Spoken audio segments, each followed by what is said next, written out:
xalqadii hore waxaa noogu joogtay wiilkii rag hanjabay kule haddii aad gabdhahaas la hadashin ama aad taabsatiin waad ka shalin doontiin wixii nagu dhaca. haddaba xalqadii noogu sii wada asxaabay ee fadlan muuqaalka like saara naguna tuuratankee u xirbaa nooga dhib iminkana inoo bilaabay xalqadeena maanta waxay ku bilaabaysaa wiilkii soo kaxaysay kooxdiisii waxayna rabaa inay dilaan xisaankaasoo madaxa kula gees kaasina wuxuu yahay xisaan mucjisa ama faras mucjisa ugu dambeyn wiilkii ayaa ka taqalusa hilibkiisa inay cunaan awoodiisoo kale yeesha wiilkiina wuxuu indhiis wixii bilaabay inay isbedelaan oo yacni uu yeesho sixir ama yacni awood yar sixir oo yeesho wiilkiin markuu arko awooddaas in yeesho uu farxaa kadibna wuxuu bilaabay inuu kaynta ku tijaabiyo awoodiisii oo yacni dadku ku yidhaahdo haddaba inaa hadda u gaarsanaa xayawaan badan si ay noogu sii korodho awooddu kadibna dadku way ku qanacaan waxayna bilaabay wiilku inuu kaynta dhex marmaro oo raaraadiyo xayawaanaad kale haddana xayawaanka wuxuu arkaa kaasoo ah xisaan haddana oo lamid a yacni kii hore kiiba haddana kusoo tuuray awooddii yacni kasoo helay xisaankii hore ayuu ku tijaabiyaa kadibna qoorta ayuu ka gooyaa marka guulaysto ayuu waxaa arkaa dhiiggaasoo kaynta dhex socda yacni dhex maraya markaasuu yidhaahdaa dhiigan waxbaa ka dambeeya dhiigan haddaba waa inaan ka dabagalaa oo waa inaan ogaadaa waxa ka dambeeya dhiigan kadib wiilkii marka xoogaa dhiigi dabagalo saa wuxuuba arkaaba diib ama yacni madax kutidaas ah madax kuti casaana macalinkiisa ayaa hore usoo sheegay wuxuu madax kutida haddaad deshid waxaad noqonaysaa ninka ugu awooda badan kaynta kadib wiilkii markuu arko madax kutidan wuu naxaa wuxuuna ku idhaahdaa yaa tahay buu ku idhahdaa laakiin madax kutid ma jawaabto maase wiilku wuxuu idhahdaa hadda wayna isdejiyaa madax kutidan oo madax kutiga lai sheegay ana ka faa'iisto fursadan kadibna wiilku wuxuu bilaabay waran kusoo toosraa laakiin madax kutid waxay bilaabeen iska difaacdo oo gacanta ay maskiinta ka go'da kadib markay ay gacanta ka go'do waxay bilaabeen xanaaqdo wiilkiina waxa ku tira adaaba iga goynay gacanta kadib wiilkiina soo weerarto kadib wiilkii waxay bilaabeen uu jarjaro kaynta geedi ku yaala qaar badan waxay bilaabeen go'aan markaas wiilku wuxuu soo xasuustaa hadalladaas oo ah in dadkan kaynta ku nool ay ka cabsadaan madax kutida markaas wiilku wuxuu bilaabeen soo weerar madax kutidii wuxuuna bilaabeen inuu dilo laakiin madax kutidii ugu dambeyn oo iska difaacday wiilkii dhulka ay ku masaxdaa kadib wiilku wuxuu isticmaalaa shabag badan oo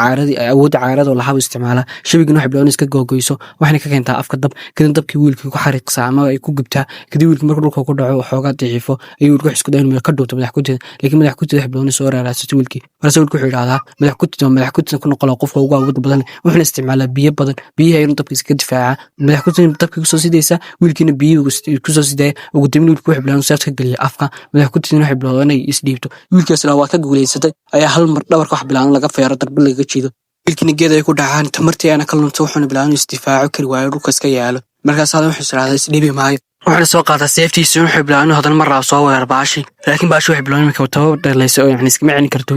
wiilkiisa isagoo isma dhiibayo xagga dambe ayuuna kaga yimindaa hal mar ayuu qoortana ka gooyay gacantaba markii qoortu ka gooyay gabadha isdifaaci kari dhulka ku dhacdo wuxuu bilaabay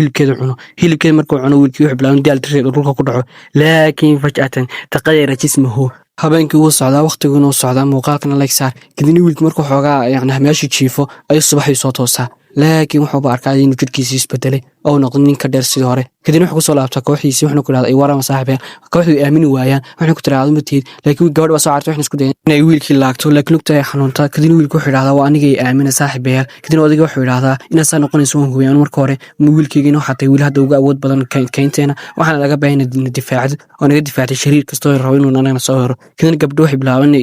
uu soo dhexgalo wiilkii wuxuu ku idhahdaa iyo warama markaas gabdho waxay bilaabeen ka cabso yaa tay ku idhahdaa bas wiilku wuxuu ku idhahdaa wiilkii baan ahay kadibna gabdho waxay bilaabeen ka farxaan wiilkii wuxuu bilaabeen inuu xambaaro yacni xoogaha oo ka soco odaygiina wuxuu ku idhaahdaa wiilkaygiiyo hadda waxaad noqonaysaa ninka ugu awoodda badan leh waxaana laaga baahan yahay inaad dadkan aad difaacdid anigu waan sii dhiman rabaa awood aan yani dadka usii difaaca ma haystee kadib wiilku wuxuu ku dhaha anigu hale kadibna waxaa soo cararta gabadha jinniyada waxay ku tiraa waxaan jinniyada yara naqan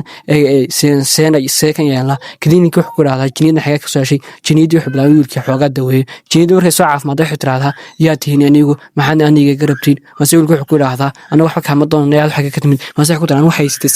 saaxiradaasna saaxiib ayaan ahay waana yani samaysay waxaana igu soo dirtay shaqo laakiin shaqadii nasiib xumo ku guuldareystay saalaajiligeeda ugu soo dhacay kayntan waadna mahadsantiin intaad caawiseen haddana waxaan iga codsanayaa inaad igu celisiin saaxiradda ama saaxiradda saaxiibadayda ahayd mase wiilku wuxuu ku idhahdaa taas ha ka walwalin anaga ay kuu celinayna laakiin hal shardi waa inaad noo sheegtaa albaabadii dadka ka soo galaan mase gabdho waxay ku tiraahdaa anu ma garanay albaabadii ka soo galan bini'aadamka kayntiina laakiin waxaan rabaa inaad igu celisin boqortooyadayda ama meeshan ku noolaa wiilkuna wuxuu ku idhahdaa waa yahay ay gabdhaan hadda maxaygay ka soo galan ma garanaysin mase gabdho jinniyadda waxay tiraahdaa ma garanaya fadlan waxaan iga codsanayaa inaad igu celisin boqortooyadayda mase wiilku wuxuu ku idhahdaa waa yahayna mari kadibna wuxuu bilaabay wiilkii inuu xoogaa dadkii boqortooyada u yimaado wuxuuna ku yidhaha jinniyad yar oo ilan ku lahayn miyaa jirta oo yacni iga soo halowday mase wuxuu ku yidhahdaa may jinniyad ma aan lahayn ma jirto kadib mid kamid a askarta wuxuu yidhahdaa hadda haddaad ka bixi weysay meesha waan ku dilaynaa wuxuu bilaabay inuu isticmaalo awooddiisa isbaabiyo laakiin wiilku wuxuu ku yidhahdaa ma waxaa isku dayaysaa inaad aniga igaga awood badnaatay isbaabiin aniga waxaana ninka uga awoodda badan kaynsan iyo adduunka saa laajligeed igama awood badnaanaysa isbaabiin iyo waxyaabo ka adeegsatay xitaa awoodo wiilkuna wuxuu bilaabay inuu ku yidhaahdo haddaad doonaysiin inay la dagaalantiin waa idinla dagaalami rabaa laakiin haddii aad doonaysiin si nabadgelyo ku kala soconno ha fadlan qaato jinniyadiina yar anigana waxaad ii sheegtiin dhankay ka soo galeen bini'aadanku kaymaha waxaana rabaa inaan gabdhahan ku celiyo meeshoodii kadibna ragga waxay bilaabeen ku yidhahdaan anagu ma garanay laakiin saaxirada ayaa garanaysa kadibna saaxirada iyo wiilku la hadla wuxuuna ku yidhahdaa jinniyada yaradaa iskale soo maaha kadibna saaxirada wuxuu tirahdaa aniga ayaa iskale jinniyadii way isbedeshay waxay isku bedeshay xabad kaniina wiilkuna wuxuu yidhahdaa hay jinniyadaada yar way soo lulumaysaa dhulka ka ilaasho anaga waxaan doonay noo sheegtid meeshay ka soo galeen bini'aadanku ay kaynta waxaan rabnaa inaan gabdhahan ku celiyo caalamkoogii laakiin jinniyadii naagta saaxirada islaanta saaxiradu way baabaadaa waxna uma sheegto kadib wiilku wuxuu yaabaa wuxuuna idhaahdaa see ku baatay taas ku dhacday iyadoo waxba noo sheegin maska baabaaysaa laakiin nasiib xumo waxay ka dhacda gacantaasna wiilku u gashtaa wuxuuna yeeshaa xoogaa yar awood yar laakiin gacantu iska saayis dhaha laakiin iskama saari karo gacantiisina waxay bilaabaan inay wareegato sii daynama camal oo kale dadkii way la yaaban waxay idhahdaan maxaasan u socotaa kadib wiilku wuxuu bilaabay inuu iska soo laabto kayntiisii oo yani xayawaanada uu leen jiray iyo dadkii yani ula noolaa ula sii noolaado awooddiisina way sii weynaataa xad ilaa uu noqdo ninka uga awoodda badan leh wuxuuna bilaabay inuu iska ilaawo caalamkiisii hore ee bini'aadantinimada kadib wiilkiisoo iska dhex marmaray kaynta ayaa waxuu yimaada raggaasina waxay ku yidhahdaan ka waran saaxiib haddaad nagu celisid meeshii horan ku noolaan jirnay mase wiilku wuxuu ku yidhahdaan meeshii hore ku noolaan jira maxaan waxba kama garanay mase waxay ku yidhahdaan haddaba intaan yani nagu celinahay meeshayni ka war haddaan munaafisiin noqono wada tartanno oo aan isla dagaalano wiilkuna wuxuu ku dhahdaa taas aniga dhabi kuma hayso hadda inigu maxaa u socotiin mase ragga waxay ku dhahdaan anaga waxaan nahay jinniyiin iniguna waxaa tihin shayaadiin salaajiliga jinniyiinta waxaa lagu gartay inay dhagaha gaadhaadhiyar asxaabe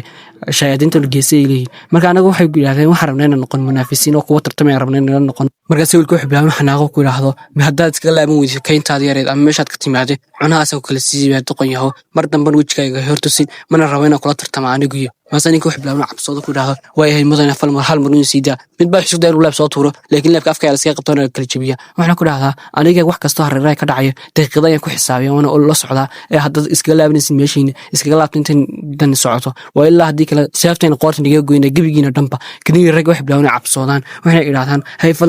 fadlana sii daahun anigu ma doonayno inaan kula dagaalano maase wiilku wuxuu ku dhahdaa inuu soo cabsoonaya oona awood lahayn maxaad hadan rabtiin inay igula tartantiin kadib ragga waxay bilaabna cabsoodaan oo iskaga laabtaan kayntoodii wiilkina waxay bilaabeen iska soo laabto kayntii oo yani dadkii masaakiima ahaa ee saaxiibadii ahaa uu difaacay habeeni dharaar kadibna waxay bilaabeen kayntii iska sii dhex marmaro oo awoodo isticmaalo kadibna dhiigiisiiba waxaa kasoo baxda jinniyadda aarna waxay ku tiraahdaa waxaa tahay mid awood badan haddaan ku noqdo jaasuusad ka war wiilku wuxuu ku orod jaasuusad ii noqo oo yani qaryooyinka ama tuulooyinka wixii ka socda o dhan iisoo jaasuusay ay noqoto geedahayna fuushaa kadibna waxay aragtaa raggaasoo soo socda kadibna waxay bilaa wiilkiinoo sheegto wiilkuna isticmaala awood wuxuuna ku dhahaa mid kasta hore niigu digay laakiin hadda waa idiin dhamaatay wuxuuna bilaabna shabag ku duuduubay gebigooga waxayna bilaabna ku yidhahdaan fadlan iska taya cafi waa dhacda khaladku naga dhacay laakiin wiilku wuxuu cafin waayaa wuxuuna bilaabna xabsiga geliyo kadibna gabdho waxay bilaabna farxaan gabdhahan markaa sababtay u farxayaan waa raggin jinniyiinta waxay rabeen inay gabdhahay ka taqalusaan dhan kale waxaa arkaynaa ninkaasina wuxuu soo weerarayaa dibi weyn ama yacni yeey weyn yeeygaasoo ka taqalusay ugu dambeyn haddaba yeeygaasi ninkaas muxuu yahay ninkii markuu yeey ka taqaluso yani wuxuu bilaabay jismkiisa isku bedela sidii ninkii oo yani wiilka uu la noqdo mid awood badan wiilkiina uu yimaada wuxuu ku kawar hadda ilaa niila tartantid mase wiilku wuxuu ku dhahdaa waad awood badan tahay saaxiib fadlan meeshaa iskaga laabo haddii kale wax kale isku arki intaas saaxiib noogu daawadanaysa xalaqada kale miyay isku dhici doona mise la dagaalami doonaan xaggaasaad ku arki doonteen asxaabe fadlan muuqaalka like saara maca asalaama waa shuufa ku fi xalaqa jaaye